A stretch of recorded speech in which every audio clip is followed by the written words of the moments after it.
Ladies, good afternoon. Oh. Wow, it's finally here. I am feeling excited and nervous in equal measure. This day is a moment that I've been dreaming of for many months, and it's a day that I'm very proud of. It's also a moment where I'm standing up in front of 80 women that I find incredible and that I deeply admire, and part of me feels utterly terrified. Part of me is thinking, God, hide, run away, don't do this. And I want to start by telling you the story of how that part of me first arrived, because she didn't always exist. I'm 13 years old. French class, second period at my all-girls school.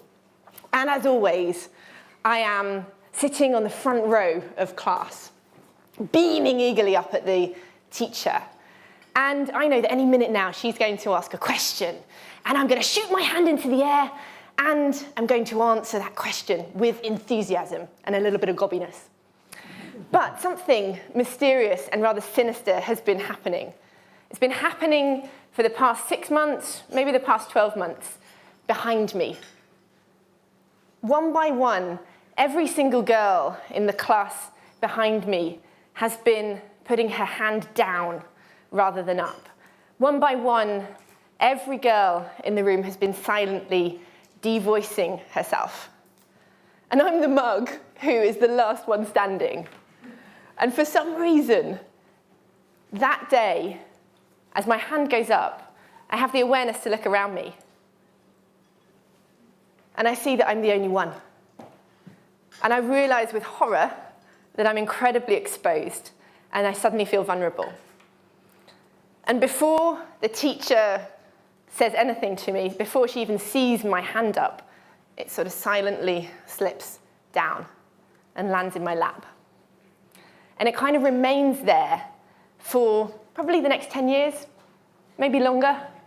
Maybe there's some ways in which it's still in my lap right now. Now, I don't know who has a similar experience as that. Show me a little show of hands, ironically. Who has a similar experience as that? Yeah. But I think it affects many, many women.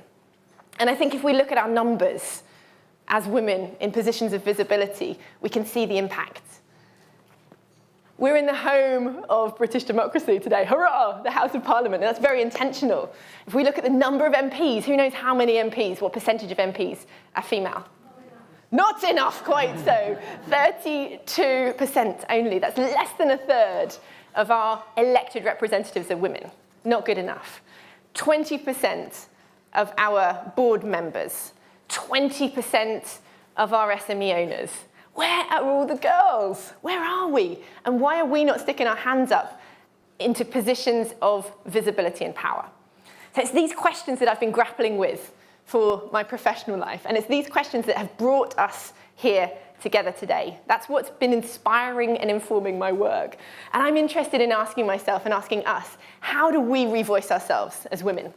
How do we get back in the game so that we take up our position of equal leadership in partnership with the brilliant men in this world? So, ladies and gentlemen, one or two, let's welcome everybody here to the very first Game Changers Summit. Welcome! Woo.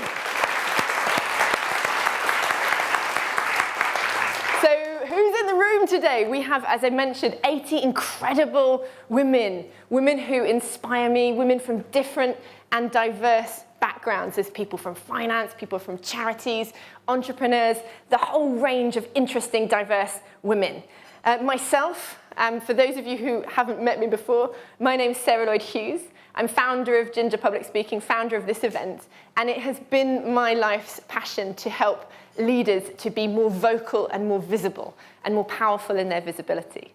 So it's a great honor to have you here today. We have put you with women who we think you're going to admire, and there's an incredible array of talent in the room. I want you all to meet each other.